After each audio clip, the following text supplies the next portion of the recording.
babies. I don't have that kind of money. Yeah, one day, baby. Maybe if you should stop buying appliances for your new bathroom, you'd be fine. Appliances for a bathroom? You cooking there? You gotta do what you gotta do.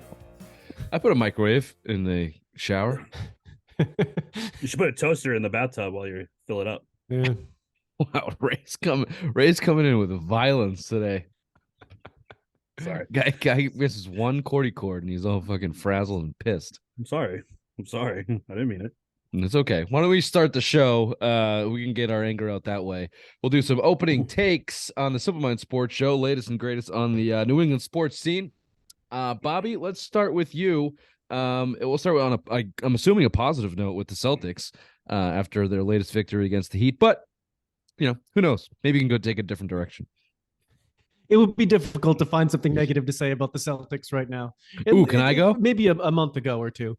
But yeah, I mean, the Celtics right now is probably the best thing going for New England sports. As aggravating and annoying as it is to watch a Patriots game, watching a Celtics game is that good. They're athletic. They play a fun brand of basketball. They're really checking all the boxes that you're watching to look for and just flat out entertaining. Right now, Jayson Tatum, he's the best player on the best team, which essentially means he's the best player in the NBA. So you have that going for you too.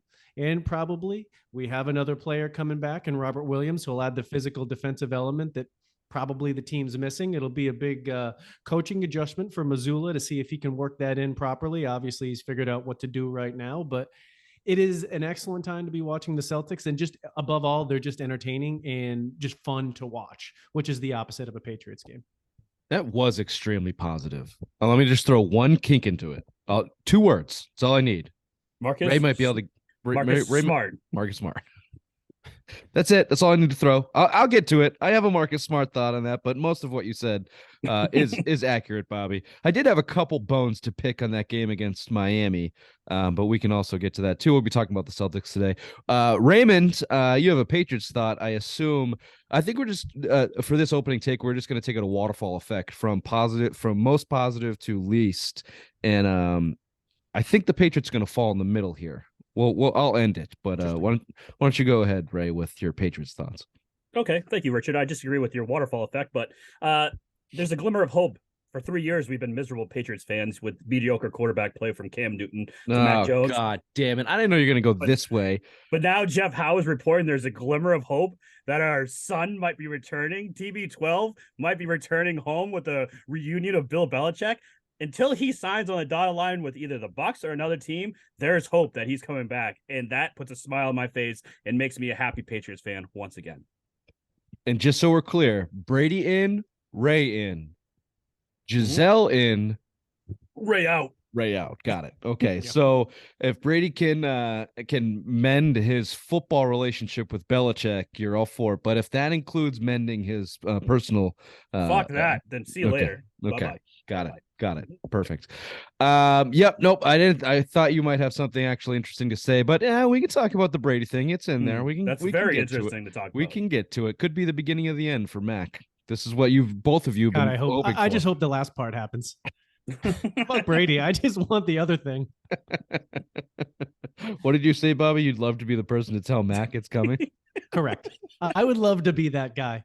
Hey, Mac, how you doing? Hey, Mac. Nice to meet you. Yeah. You're out. Hey, you heard of the Simple Mind Sports Show? Oh, yeah, you have? Yeah. Fuck you. Get the fuck out of here. Would you give him some sort of going away bag? Like a fucking chew toy? Get the fuck out of here. Squeak, squeak, bitch. Yeah, like one of those shit bags you give at a kid's birthday party. Yeah, that's what I was thinking of. Yeah. Speaking of getting the fuck out of here. Some gum. See you later. Here's some Bubblicious. I'd like to send that invitation. Can we make one of those goodie bags for Heim Bloom? Because this guy needs to get the fuck out of town. I don't know where the orders are coming from, but the Red Sox are in on nobody, seemingly. We keep getting a couple reports. First it was Jose Abreu. Now it's this Mitch Hellinger or Hingier. There's an I in the name that doesn't make sense. He basically hasn't played in 3 years. They're not in on anybody. They're far apart on Bogarts. Their main objective was to just Just go bring Bogarts back. Show a sign of faith, a somewhat of a beating heart in the organization. Nay, nothing's happening. They got over $100 million to spend. They haven't spent a fucking dime yet. Basically, they signed some nobody.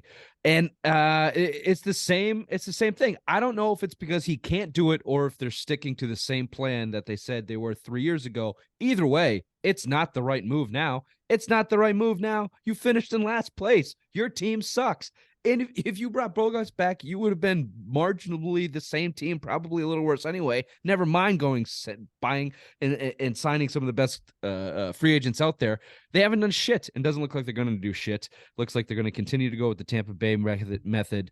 I didn't think it was possible. I honestly didn't think it was possible. I'm shocked that there has not been more of a push from Red Sox management to go sign some players of this team.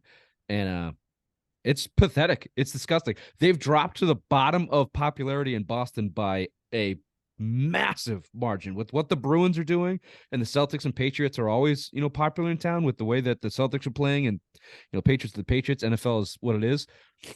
But no one's gonna pay attention to this team if they don't do something quick. And that's what the management probably is hoping for. You think so? Yeah, don't pay attention. Don't have Hold to your spend thought. any money. We'll be talking about that. We'll be talking about the Jayson Tatum MVP in the Boston Celtics, the best team in the NBA. The beginning of the end for Mac Jones. The biggest dumpster fires in the NFL, which I forgot to put in here, so we're going to have to come up with that off the cups. The World Cup. World Cup is on the list there. That's a surprise for you there, Ray. We'll get back to the Red Sox and the simplest minds of the week. A couple good ones on that front as this week. Excellent candidates. It was a bad week for simple-minded people. It was a bad week. It was a tough Or was week. it a good week? It was a good week for us. It depends on how you want to look at it. Yeah. Welcome to the Simple Minds Sports Show. Friday Rewind, December 2nd. Nailed it. Welcome to the show.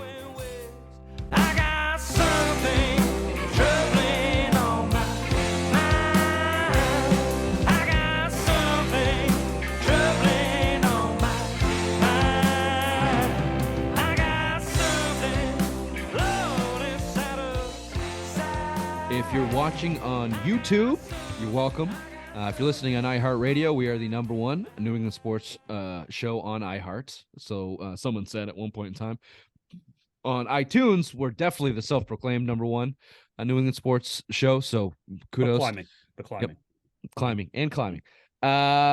Wherever you're listening, wherever you're watching, subscribe, rate, review, tell your friends, tell your mothers, and tell them about Dubby Energy. Dubby Energy Drinks is the hottest new energy on the market. Dubby.com is how the layman's would do it. I don't know what these new fucking URLs are. Because they probably used all of them, so now they have to kind of like the 1-800 number. They gotta get rid of it. I don't think that's true, Ray. But either way, just Google it. W Energy. When you get there, type in Simple Minds for your promo code and get 15% off all orders. W Energy. Let's get back to the Celtics if we could. They beat the Heat Wednesday night, 134-121 in a very entertaining game. Robert, back and forth. Very the defense was annoyingly kind of bad, and the way the Heat play their defense, they played basically a 3-2 zone or a 1-3-1 zone. They're switching it up, but they just dare teams to shoot. And hey, guess what? The Celtics can fucking shoot, and when they're on, woo, it's fun to watch. And when Jayson Tatum is lighting up like he's doing, he's unstoppable. He's arguably the best player in the league, like you said. Their offense is still on track to be the number one offense in the history of the league. They got 121.5 rating. They got a net rating of 9.1, which is 2 times better than the Suns. Whatever those numbers mean, I don't know what they mean. I just know it means the team's really, really good right now. Even defensively, they're climbing, but offensively, they're in lockstep. They can't be stopped, and they're playing a hell of a brand of basketball, led by Jayson Tatum, who dumped in 49 points against the Heat, 11 rebounds. On the season, he's averaging 32 points, good for second in the NBA, 8 rebounds, 4.5 assists. He's second in total points, 36.5% from three, 50% from the field, and 87 from the stripe. He's scoring from every level. Ray, you'll remember this for the past 3 years, whenever we're doing this show, I've had my gripe about Tatum. Mm-hmm. And it was his inability to slow his offensive game down and find his spots to make it easy for him to score. I guess he listened because he's figured that shit out. The other thing that you complained about all the time too is that he was soft going to the basket. He could never finish going to the hoop. You can now. Yeah, it wasn't. A lot of people called him soft. I never thought he was He was technically still young. He didn't have like a full-grown body yet. I never thought he was soft. He just Not soft, but didn't- he was very inconsistent at finishing at the rim. he didn't have any control. No. He never had any Yeah. body control. He still, has like a really fast kind of spin. Like if you watch Jaylen Brown do it, he spins in the lane and he'll give a pump fake and then he'll get in. Jayson Tatum's everything's kind of in one motion, but he's figured it out. And yeah, he's finishing everywhere. And what I've been calling for 2 years is, hey, dude, just shoot over guys. You're 6'10". Just and You're growing. and you your release point is higher than your head. Just fucking shoot over people. And he's doing that. He's doing that from the free throw line. He's doing that from the post. He's doing that from three. Yeah, he's got it all clicking right now. Tatum for MVP. What would you call him? Superstar. Wow. You took the budding out. He's a full-blown superstar now. Oh, he shed the budding. Yeah. Perfect. Well, he has a Okay. defined game now. It's like before, when you're younger, you just kind of keep playing and you do things that you can't do, and you don't lean towards what you can do and lean away from what you can't do, and that's kind of like what he's done. He only plays to his strengths, and he's stopped doing stuff he can't do. He has a defined NBA game now. Yeah, it's a good way of putting it. And I think, and I said this last year in the finals too, and he still does this. He might have to still adjust his game and add this, but because Kobe did it, LeBron did it, MJ did it, he's got to get a back to the basket offensive game because they're going to double and triple you. And if you get doubled and tripled 30 feet from the basket, you can't score. But if you get double and tripled 11 feet from the basket, you can make one move and get in the cup. So he's still got to add that, but you see a little bit that to his game. Call Hakeem Olajuwon. Get him to do that little fucking shimmy fadeaway that he used to have. dream all shake? the The dream? The dream shake. Dream yeah, shake? baby. What's Hakeem up to? Hakeem the Dream. That'd be a nice little arsenal to have in your bag of tricks for Jayson Tatum. Yeah, I mean, Someone's if you could have gonna the bring best back back the to the bunny hook. basket move ever created, it would be excellent. Well, Kareem would have something to say about that. Yeah, and the sky hook. Come on, Bobby. That's the more of dream like a shake. hip to the basket. I don't know if it's quite. Give me the back. Dream Shake. Give me the dream shake. Why don't people do the hook shot? Just because it's not cool? Oh, absolutely. It's corny as shit. Doesn't look good on TikTok. That's The why. old Buddy Hines. Listen, if you want to the see fucking hook Buddy shots, Hines. go look at some men's 35 plus leagues, and you'll see a lot of hook shots. Okay. Oh yeah. Every time I pull a hook shot, I never make it. It's generally an air ball. Everyone goes, "What the fuck?" Who's I that? go, "Hey man, I'm still working in my game, baby. You always got to be moving." It's like us Still on trying to figure out what I'm doing here. it's like us on iTunes. We're still climbing. Yep. Everyone's still climbing. Everyone climbing. What else did I have? Oh, we didn't even talk about. Let's just do some more Tatum gushing. He had some timely shots. He still, I think, sucks at buzzer beaters. I don't know if it's in his head or whatever, but he fucking airballs or misses every buzzer beater. He missed 2 of them in the Heat game. One was a layup. What's the dookie in him? It might Is a be. good weakness of his, a good observation of a weakness. He does have to develop that. Every time, like even mid-range jumpers, like he'll just airball them at the Yeah. buzzer. Shots that he will normally hit. His So- butthole puckers up. Leave him alone. He just got, he's like, he's not quite us on iTunes. He's got some more way. He's got more to go. Mm-hmm. But this was pointed out by, I don't know, Scal probably setting those flare screens for other guys to get open shots off the ball, diving on the ball for loose balls. Like he's developed himself into a leader in doing the small things. And he seems to be humbled and seems to be extremely motivated to win, not just scores points anymore. Although I don't know if you guys watched all of the game last night. He was trying hard to get 50. Oh yeah. Game was in hand. He was He must about have an 3 incentive. He must have an incentive in his contract. If he hits 50 or something, he gets a bonus. maybe. Because we know he's all It's an about the incentive money. for Marcus Smart. If he got 50, Marcus Smart got 500,000. Yeah. Because he's the captain, of course. He had 47 and he had like 3 guys on him. The game was in hand and he hucked up a 3. It almost went in. But then Bam Adebayo got a technical and another guy got a technical, gave him 2 free throws. Just needed one more guy to give him a tech. and could have got to the 5-0, but didn't quite get there. The other guy I want to talk about on the Celtics was Malcolm Brogdon. I don't think we talked about him a lot on this show so far. Perfect addition to this team. Perfect addition. Do you want me to dive into that for you? I thought you had something to say. No, I just think he is. I think he's a great 6-man piece that you had. We were all bitching that we wanted him in the starting rotation and put Marcus Smart there, but I like him with the second unit. He's the fresh step that we needed and scoring off the bench that we desperately needed for years since Ime, Brad Stevens, and now Missoula is here. So yeah, I like it. I'm gonna have to beep Ime, but yeah. What I like that he provides is just slow and control. I think a lot of the other players, they're kind of, it's high energy and it's good. You want energy, but sometimes it's out of control energy. Malcolm Brogdon is just calm. He's always playing within himself. And I think that helps filter to the rest of the team, because sometimes you can have too much energy and it just kind of turns into like some frazzleness. And I think he just kind of sets a nice level.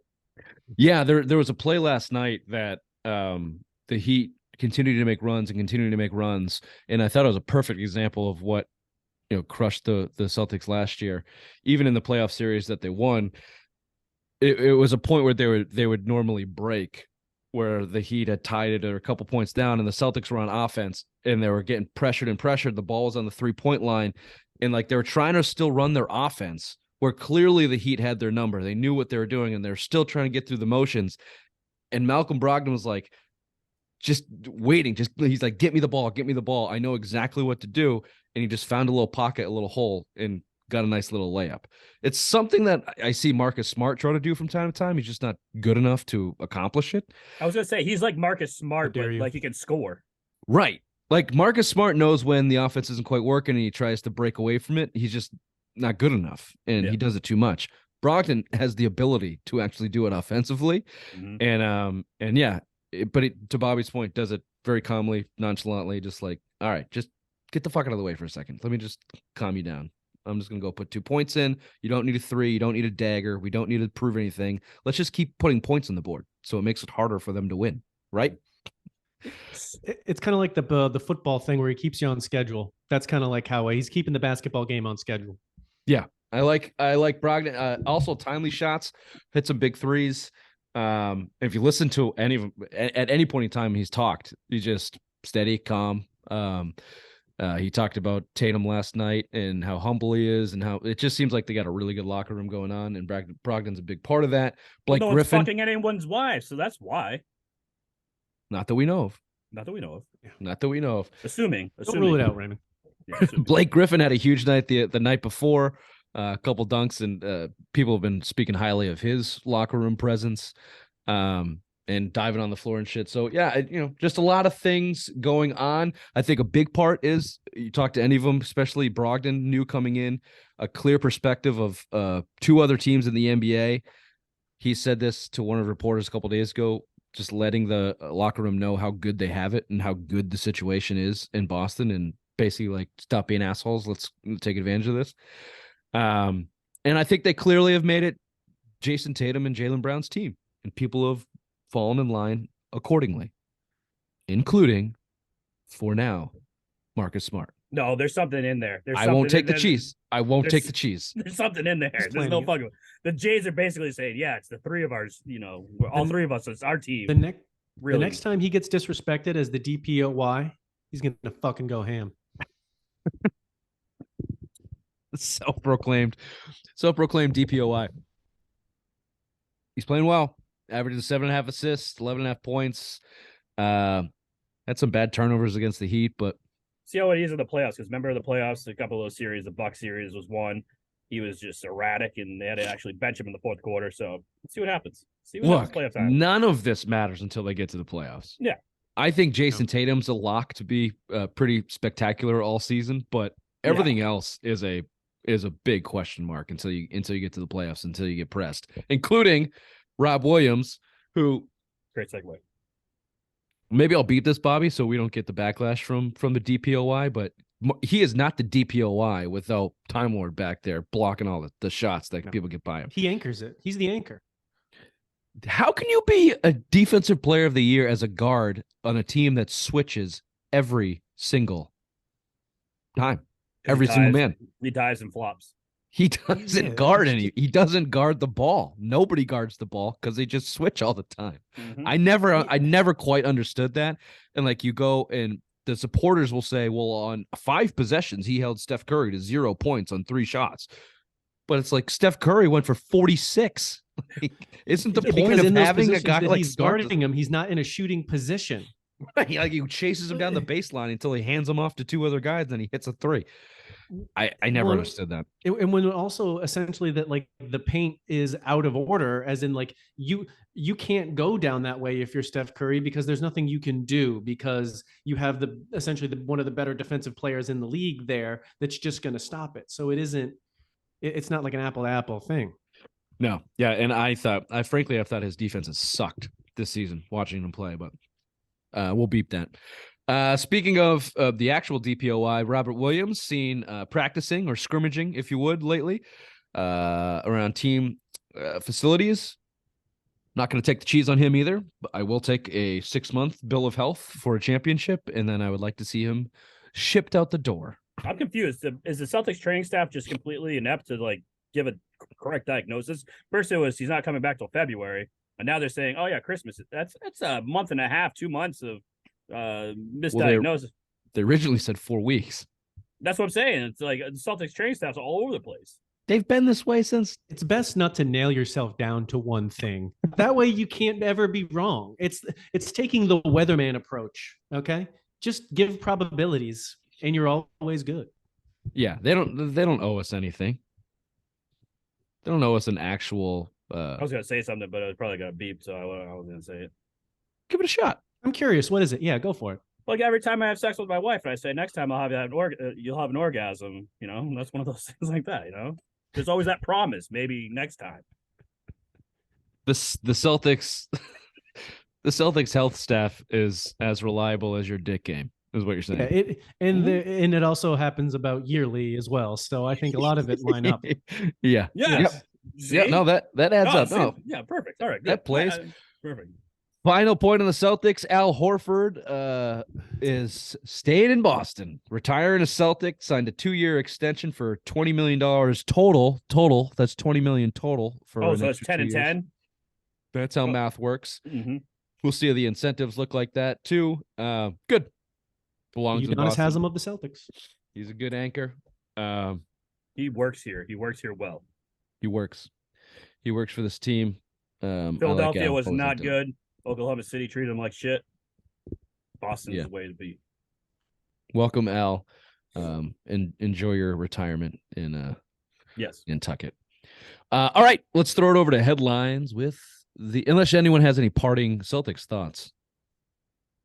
You got the Heat again on Friday when this is released. See a back-to-back game. Those are tough to win. If they win that again, that's they're on a roll. And by double digits. If they win again by double digits, right?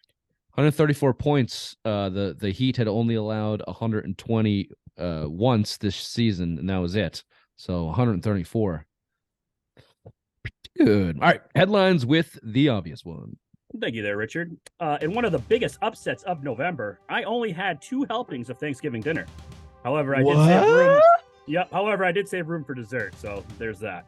The Patriots, however, did not deserve any Thanksgiving dessert after losing to the Vikings 33-26. Mac Jones was good, going 28 for 39 with 382 yards and 2 touchdowns. Next up, the Bills Mafia rolled into Gillette for Thursday night football. Both teams that play in the Garden are first in their respective leagues. The Bruins are 19-3 with 38 points. Pasternak is 5th in the league with goals at 14, while Linus Ullmark has the best goals against average and wins amongst all goalies. Imagine jumping off the Bruins bandwagon last year. What an idiot. And the Celtics are destroying everyone in their path. They're currently 18-4, beating teams by an average of 14 points in their last 4 games. Jayson Tatum is the MVP discussion, but sadly, the Queen was not invited to the Garden last night when the Prince William and Princess Kate were in attendance. That's just a slap in the face. And in World Cup news, USA is in the knockout round after Christian Pulisic risked his life to score a goal against Iran, beating them 1-0. USA plays the Netherlands on Saturday. However, Iran is going home to a possible arrest and beatings after protesting the national anthem. God bless America. And finally, some Red Sox news. We didn't sign anyone to note, but Billy Baseball said Xander Bogaerts has severed all ties with the Red Sox.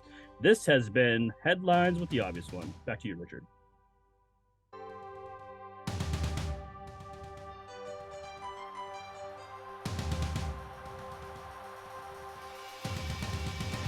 It's pronounced Iran. Iran. Show some respect. Iran. C+ for reading. Hey, that's better. That's the best grade I've ever gotten reading. Thank you. Not bad. Let's do a little Patriots talk. Let's start with Ray's opening take. I'm calling it the beginning of the end for Mac Jones. There's a B-side to this, but it does start with Brady. So I'll give you a little bit more in depth on Ray's opening take from Jeff fucking Howe of The Athletic. Here's the key paragraph in his article. He says, obviously talking about Brady coming back to the Patriots. For Brady, he'd have to know the offense is in capable hands. Oh, that's not with fat, skinny Ray. There have been circumstances of Matt Patricia's first season as a play caller, plenty warranted, others exaggerated, and Brady benefited from the abundance of stability with an offensive coordinator in New England. He'd either need to be comfortable with Patricia or push for a reunion with someone like Bill O'Brien, currently the Alabama offensive coordinator, to ensure he's not wasting a season at 46 years old. Sure, Brady would return to run this offense, but he can't also coordinate it. He goes on to say the Patriots, they should want clarity on Brady's future. Is he going year to year? Do they need to fully guarantee a second season? Something Belichick wouldn't do before Brady walked in 2020. And I'll just add this. This was a quote from Brady in the past week or so, asked about Belichick.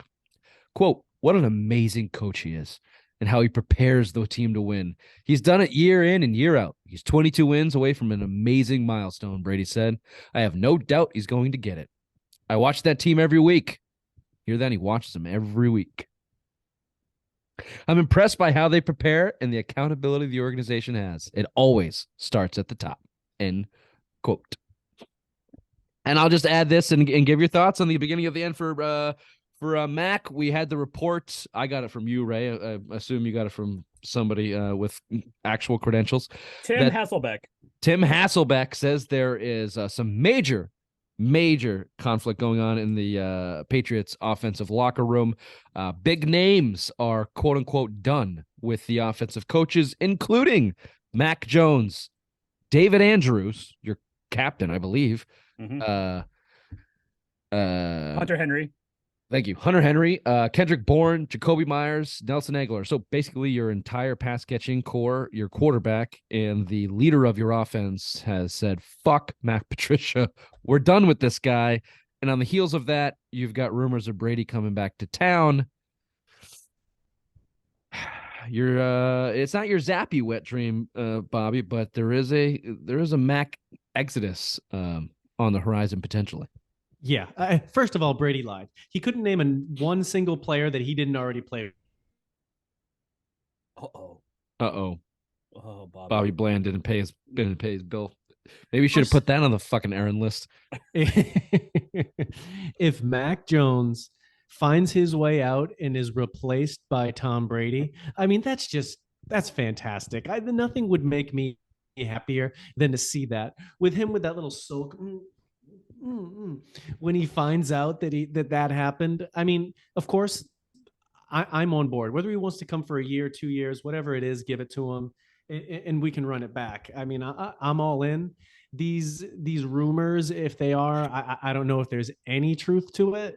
I hope there is, but if anything, at least if out of this we get to a place where we have a more competitive offense, whatever it is, because that game, it's like they knew they were on national TV and they're like, all right, let's do just enough to look like we don't look like assholes, because the last 3 games we made our fans watch 1:00 kicks. Yeah, we don't need the whole world seeing that. Brady to New England would be spectacular on so many levels. And here's how it happens. The offense continues to look the way it's looked. The offensive staff continues to revolt against Belichick's hand-picked loser. And Robert Kraft steps in, what many people have been predicting anyway, and says, you need to fix this side of the ball, and you need to do it with a competent somebody, and that needs to happen immediately. And oh, by the way, I just got off the phone with Tommy. I'm paying him to come back. He's coming back. Exactly. It's coming out of your salary, bitch. Wait, yeah, that $50 million that you have to sign players, half of it's going to Tommy. Go find him somebody Figure out the that rest. he likes. Yeah, No, exactly. get with Tommy and Tommy's going to tell you who to go get. Yeah. That's probably more realistic what would happen. But think about who's leaking this. Who's saying like there's an inkling that Tom Brady could be coming back to Gillette. It's gotta who is it more beneficial for? If you're talking about the two parties between Brady and Belichick, Brady. Yeah. Exactly. Belichick, if anything, it's if Belichick's going to swallow that ego, which is the only thing that makes me think this isn't going to happen, because it's an admission that I couldn't do it without you. And then if they win when he gets back, it isn't an admission, it's a confirmation. So I don't know if Belichick would agree. No, it's a very long shot. I don't know if it's a leak or if it's speculation. The article from Jeff Howe was not just about Brady. It was about a quarterback's carousel, including Rodgers, including Garoppolo, and some of the guys that might be moving. And he didn't just list Patriots as the destination for Brady. There was also a couple other teams on there. New Orleans or something. There's no Orleans. Yeah, so people are kind of blowing it out of proportion, but that's fine. I just link it with what's going on offensively, and with Mac Jones not being happy from day one of the Matt Patricia era. And you're right, the biggest hurdle for that, I think, would be Belichick. However, we've talked about this prior.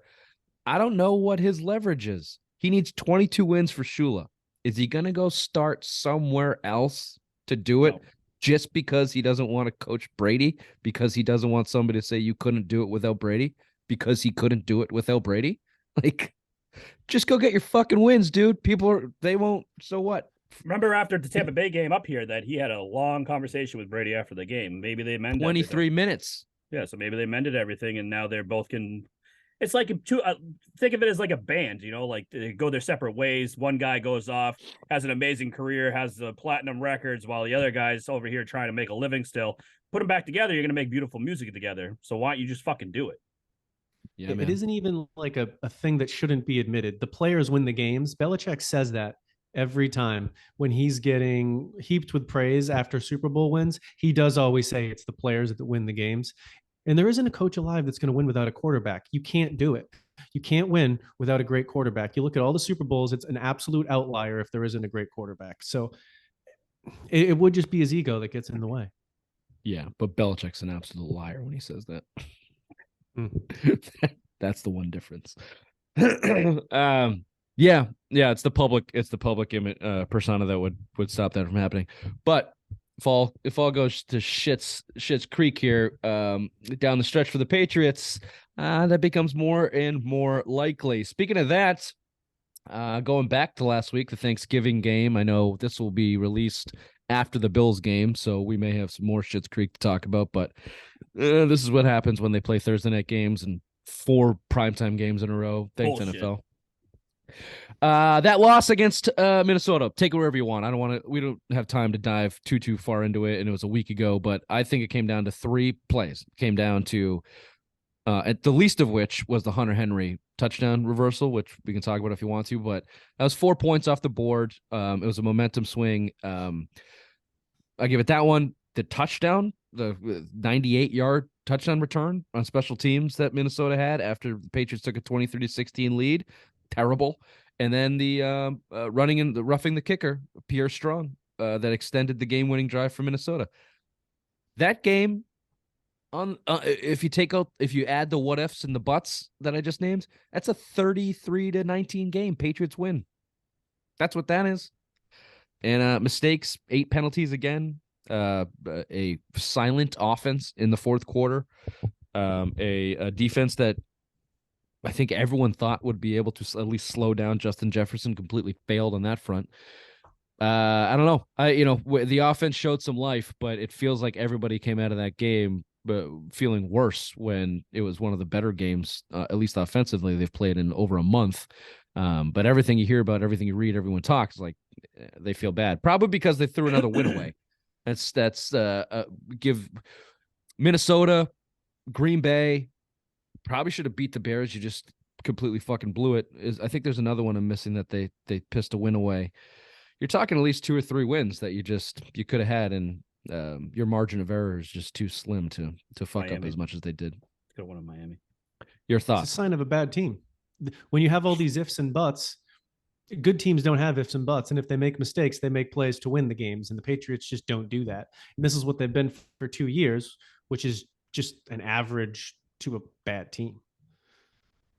Also, Mac Jones has one career fourth quarter comeback. He is ranked 37 out of 42 quarterbacks with that record of one, and it was against the Houston Texans. Yeah, it's terrible. I mean, all this Brady talk is just making you realize this kid doesn't have the moxie that Brady did. You know, that's another reason why you want to bring Brady back.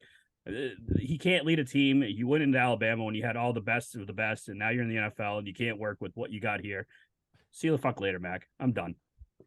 Also, the maddest we've seen Bill Belichick this whole year is those 2 special teams mistakes.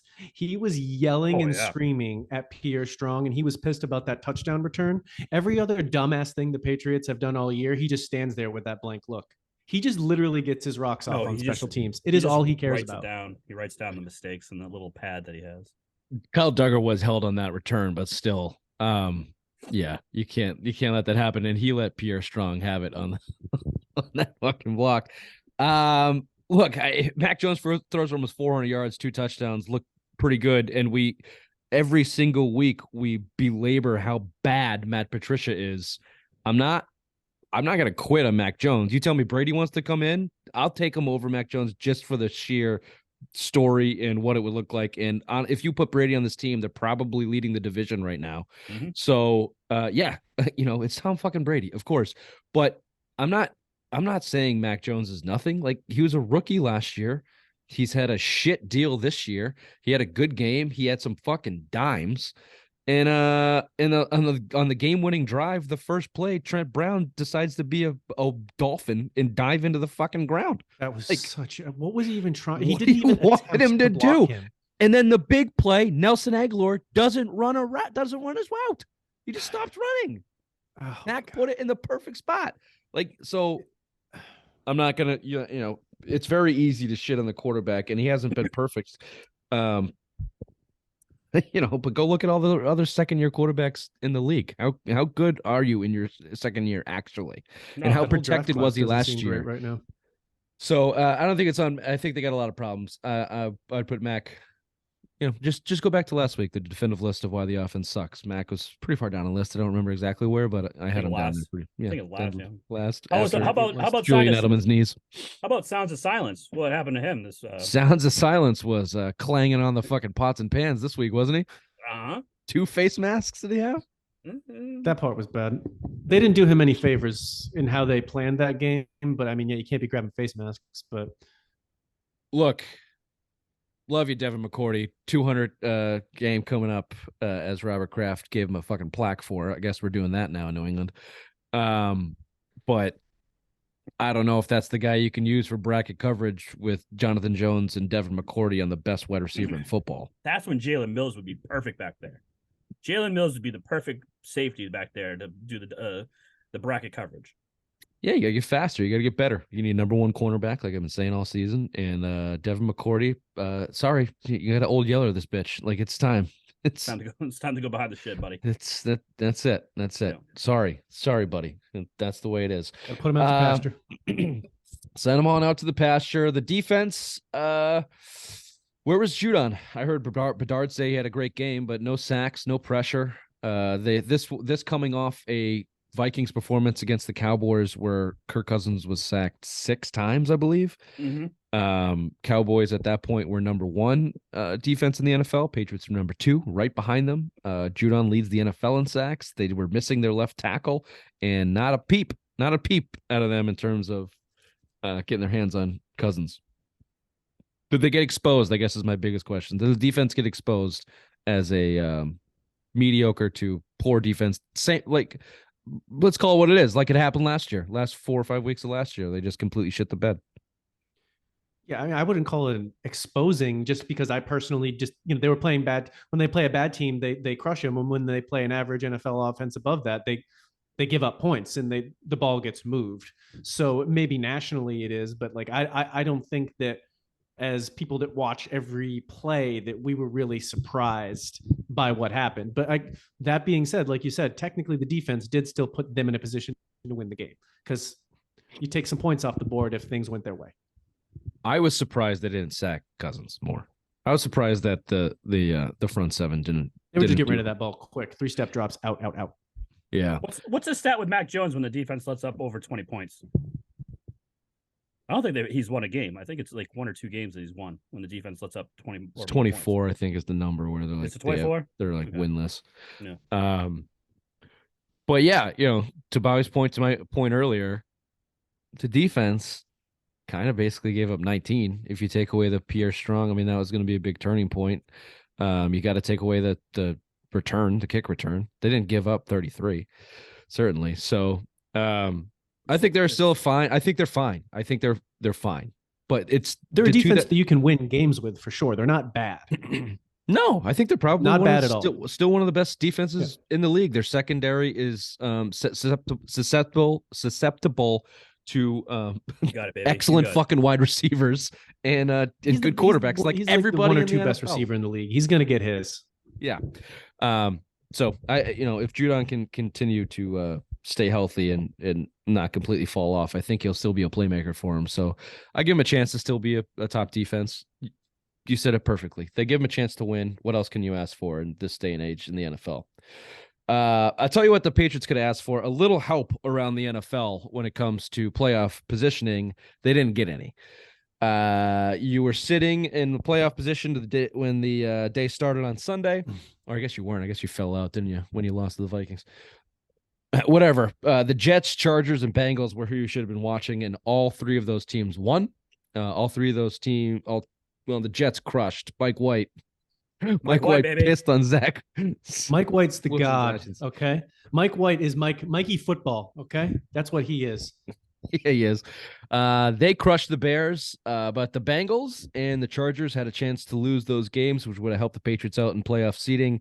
Bengals pulled through, and the Chargers and that fucking dope won it with a 2-point conversion. I was not just for the Patriots, but just for like the sanity and future of the league. I wanted that 2-point conversion to fail so bad for the Chargers because what's his first name? Justin. The head coach. Brandon Staley. Brendan Staley. That guy, the way that he coaches football sucks. I'd like to see him at the roulette wheel. Coaches. I think he's just like, for lack of a better term, just like a figurehead phony. I don't know if he actually understands football. No, he likes to I gamble. think he conned the Chargers into a job. If he had a 4th and fucking 30 with try to tie it, he'd fucking go for it. That call will give him confidence to make one that's so terrible later it'll cost him the season. Oh, they're going to miss the playoffs. They're absolutely going to miss the playoffs. But the one that puts you now on the outside looking in, you're going to need 10 wins to make it to the playoffs. It's kind of looking like it's over. Which is without a win tonight. You win today, maybe, but in all fairness, they're getting the Bills at what appears to be an opportune time. So yeah, you're missing Von Miller. Their left tackle's not going to play. Is that right? Neither's our awesome left tackle, Isaiah Wentz, out. That doesn't matter. Allen hasn't been great. He has his little elbow injury or whatever. They are mortal. So they're vulnerable. They can be beaten. It's just, will they do? I don't believe that they will, but I think that they possibly, there's more of a chance in the past 3 meetings with them that they beat them now than they have previously. If the Patriots were to split with the Bills, this would be the game. You've had a year. Belichick has had a year to think about 7 touchdowns on 7 drives in that wild card game. People forget that regular season game before that, where they didn't punt either, that was a 1-possession game in the 4th quarter. The Patriots were in it. So this would be the game. Probably not in Buffalo. Probably got to be a home game. I just look. Fine. You split with Buffalo. Call it. Now you got to pick up. You'd think you can handle your business against the Raiders in the ever crumbling Cardinals, who Kyler Murray just got called out again by Patrick Peterson, ex-teammate, as a piece of shit. Oh, that's awesome. That was great. If you haven't seen that, Google it. Kyler only cares about Kyler. Kyler Murray. And then you gotta clip one from either Miami or the Bengals, which look. You can do both of them. Fuck it. Run it. Let's go. Okay, fine. Why don't you give me your predictions for tonight/yesterday on the Bills game, Raymond? 13 for the Patriots and 47 for the Bills.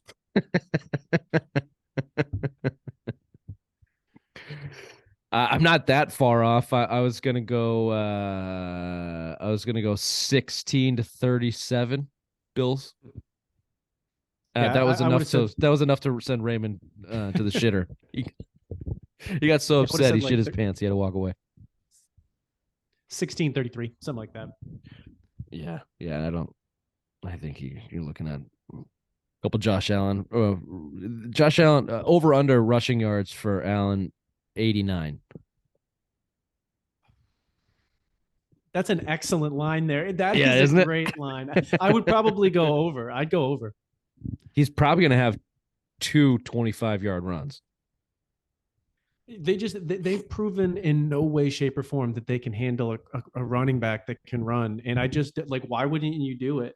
They constantly keep playing man coverage. Everybody gets turned around, and that guy goes. It's just why wouldn't he? It's the only way they're gonna pull out a win is if they just go to some elusive zone that Well, they've never seen. It would make sense if he has an elbow injury and it's more difficult for him to throw accurately, that you would probably force him to throw into different windows. And obviously then you're going to keep Allen in front of you to try and negate his running threat.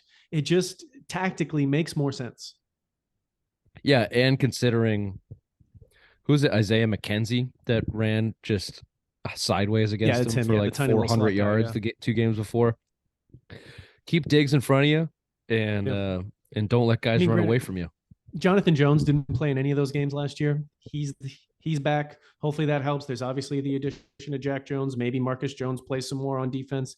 Get Bryant out of there. But Their secondary is better. I did see a tweet. it is better. Yes, it's like a better the secondary. The secondary they put up there in Buffalo in that playoff game. I forgot like who their fourth cornerback was, but I can't even name him right now. It was somebody that like literally a custodian. I'll see if I can find him before we go. So it is a better There's anything defense. wrong with being a custodian.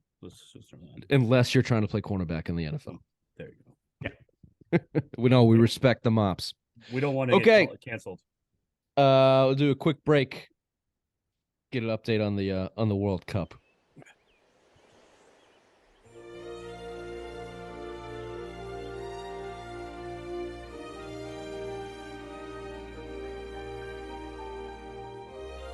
We'll see how that goes. Okay, let's do a little World Cup talk here, Raymond. Your world, your cup. One man, one cup. USA beats Iran 1-0. Iran. Pulisic. What's his first name? Christian. Charlie. Charlie Pulisic seemingly broke his dick for his country. Running Just into laid there. He scores a goal and literally just lays there, not moving. It was just such a soccer moment. Have you ever gotten slide tackled in the dick before, Bobby? No. It's like every other day, Ray. And you know what I don't do? Lay there. Okay. Honestly, do you know what I have to deal with when I walk the streets? People are coming at me all the time. I forgot you're in Connecticut. All day. All day. Exactly. All right.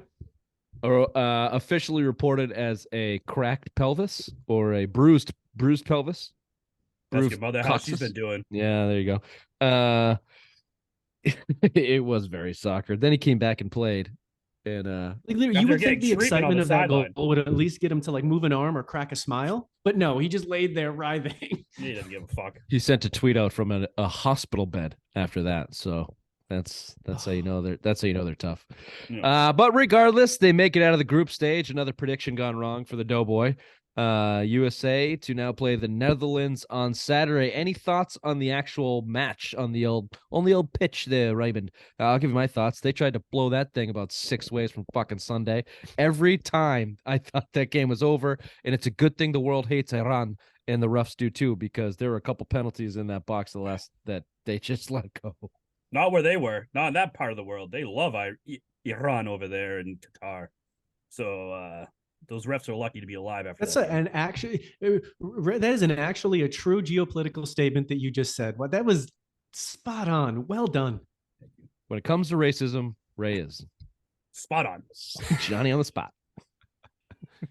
As Any far other as the game, I mean, they can defend. They haven't given up a goal, but they can't score. And it doesn't seem like they have like a real, like, true forward. And I mean, Netherlands is just a better team, so they're going to have to score goals. I mean, I don't think they can stop them from scoring. I think winning the game for them is like a 2-1 win. I don't think they can win 1-0, or maybe they hope that they tie and grind out a penalty kick result. But Also, Netherlands I just played don't a think they can score. soft group. You had Qatar, you had Senegal, and you had Ecuador. Very soft group. So this That is is going to true. be That's a good point. this is going to be tougher more of a matchup traditional than European Netherlands. power. they're a favorite-ish though, aren't they? Netherlands. They came out of the Group A as the 1 seed. So yes, they are the favorite.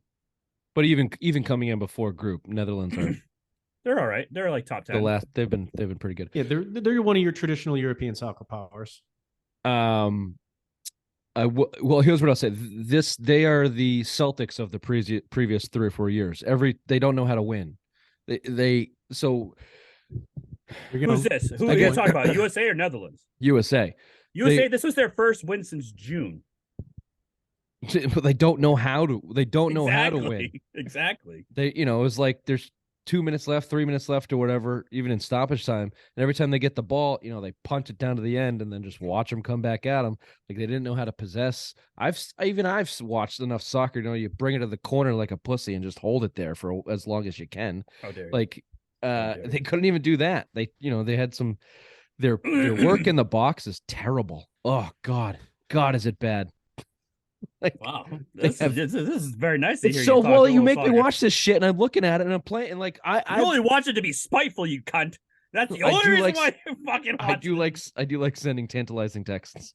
Every time Messi scores, worst player in the fucking country. Thanks you brought that up. What happened to that biggest upset in the world's history? They advanced. Did Messi advance? Yeah, they advanced. Interesting. Okay. Yeah, as the number 1 seed out of their did group. they?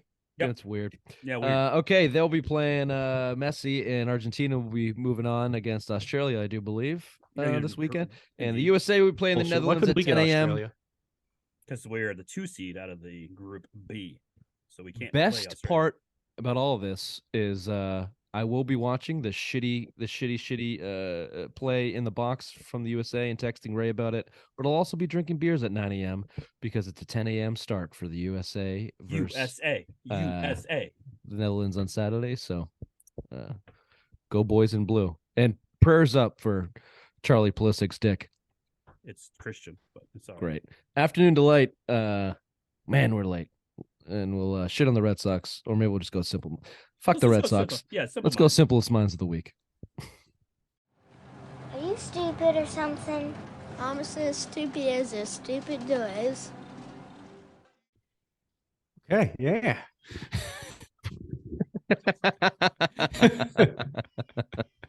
All right. I said my piece on the Red Sox. I just one interval for this because it was an important piece to make. Here's what they needed in this offseason. And Ray, just do a quick yes or no. Have they done this? Yes. Have they done this? No. Okay. Here's what they needed. Here's what it would have cost. They needed one front end starter, $25 million. Nope. 2 back end relievers, $30 million. Nope. 1 outfielder, $15 million. Resign Bogarts, $28 million. Extend Devers, $28 million. That adds up to $126 million. Their projected payroll for this year is 110. The tax threshold is 233. I ain't good at math, but that's 123 million. You can come up with the 3 million somewhere else. They haven't done any of it. They've got $123 million to spend. They haven't done a fucking thing. They have not to spend. They have to spend it. You can't operate in Boston without going to tax threshold as the Red Sox. You have to spend $123 million. You're running out of players to spend it on. So there you go. So add Heim Bloom to the simplest minds of the week. Let's move on from him. Let's start with Antonio Brown, back in the news, not for sending nude pics of Giselle or trailing Brady, but for another domestic abuse charge. So he lands back on here. I just wonder, what is Antonio Brown going to say, one, if Brady goes back to the Patriots? I'm sure that'll be excellent content. And unfortunately, if he does have to go to jail, if he could just keep his cell phone to keep trolling people from prison, I would appreciate that. I was going to say, I don't know what the cell signal is from the cell, but Maybe he could just use like one of the computers that they offer there. Hold on. the Bill, old you have an answer colored to this? Max. Can we have Bill on telecommunication services right now to answer that question for us? Bill's in the clink. Bill's in the clink. He knows. Good one, Ray. Okay. What? As a frequenter to prisons, is he in and out of them? Like, yes, and yes. Let me fuck that up. Long story short, Antonio Brown he does it as much as it is amusing. He does just need to be in prison. Like he just needs to go to jail. It's CTE. Fine. or at least just kept in an area where he can't get out in the public, whether that's Fine. jail or not. Cage him, throw him some meat, give him a cell phone. Does that sound good? Yeah. It's like a lion. Yeah. It's Rawr. like Put him in a Simba. zoo. Put him in his. We're gonna have to beep that. We're gonna have to beep zoo. Spencer Dinwiddie, Ray's selection here, got punked by Tony Brothers for being called a punk ass Motherfucker. There was no racial slur on that, right? Nope. Tony Brothers He got called him a suspended the game. Ass motherfucker. Bitch ass motherfucker. You're right. I'll tell you, some of these announcers are getting pretty ballsy these past 2 weeks, calling people out here, huh? That's a ref. First Peter Burns, now this guy, Tony Brothers. Is a ref. Tony Brothers is a ref. Whatever. Is the ref that hates Boston. Saw that in the Heat game too. God, that was a tough ref game.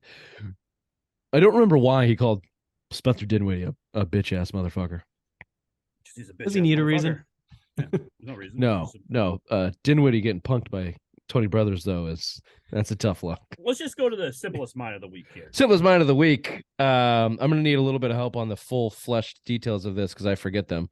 But let me give you the headline: Guy gets shot by his own dog.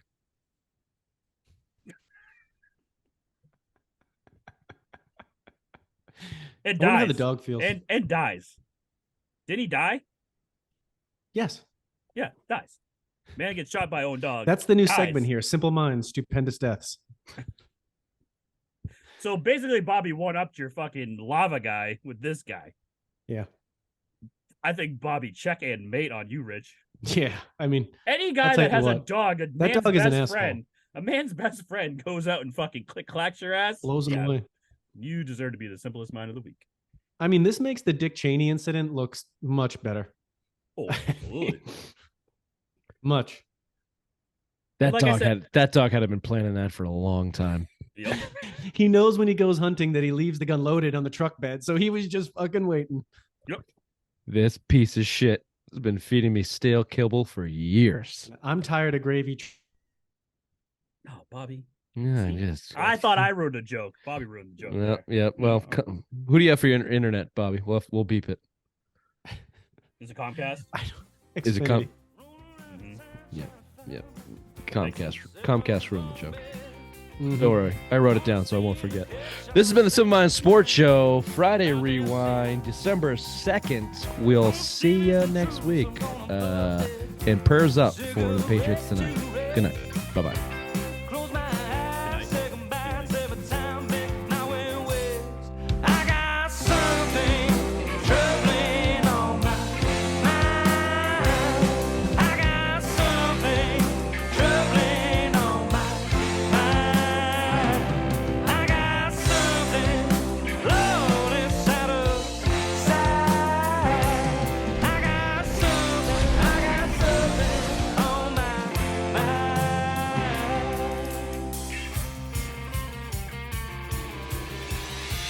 Marty! You've got to come back with me! Where? Back to the future!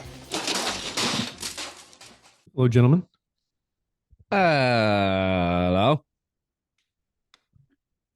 Hello? Oh, look, Ray's not ready. Unbelievable. That's fucking believable. Ping. More like dink. Hey, Ray, you with us? There he is. Nope. Nope. He'll get this down one day. One day, maybe he'll get it. One day, maybe he'll figure it out. Fucking A. How are you, Bobby? I'm doing well. Yeah. Today's been a day of errands. I spent about 4 hours at a car dealership, which is mind numbing. No. No one should do that. Yeah, no, it's Cars terrible. are sold online these days, like everything else. Yeah. Oh my god. Happy to have it over with. What's worse, that or dealing with Ray right now? I mean, I would say the dealer. Yeah. Both. Yeah. Your Cordy cord wasn't plugged in? It was. I just had to take it out, blow on it like an old Nintendo cassette, and it's good to go. Ah, that's how we get Irene going on Tuesday nights. Hey Ray, thanks for joining us. Yeah, you're welcome, Rich. How are you? No problem. You sound sick. Yeah. AIDS? Yeah, it's flaring up again. Mm-hmm. It's just HIV. Did you go the Magic Johnson route and get some more money? That's how you cure it. I don't have that kind of money. Yeah, one day, baby. Maybe if you should stop buying appliances for your new bathroom, you'd be fine. Appliances man. for a bathroom? You Mhm. cook in there? You gotta do what you gotta do. I put a microwave in the shower. You should put a toaster in the bathtub while you fill it up. Yeah. Wow, Ray's coming in with violence today. Sorry. Guy misses one Cordy cord and he's all fucking frazzled and pissed. I'm sorry. I didn't mean it. And it's okay. Why don't we start the show? We can get our angle up that way. We'll do some opening takes on the Chicken.